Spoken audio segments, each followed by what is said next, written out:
Hello YouTube, I'd like to welcome you back to the homestead, and we have a earthquake update today. We had a 5.0 in southern Ontario in Canada, to our neighbors to the north of us, occurring at 0843 hours standard time in their location. There was a 5.0 earthquake, occurred at a depth of 5 kilometers.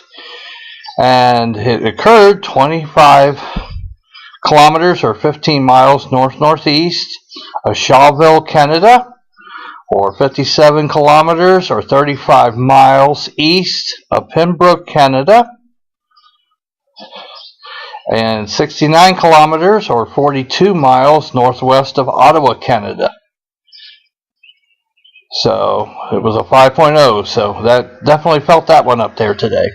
So that's our earthquake update. They have had one aftershock. It was in the 3.5 range afterwards, so we'll have to keep an eye on the area today.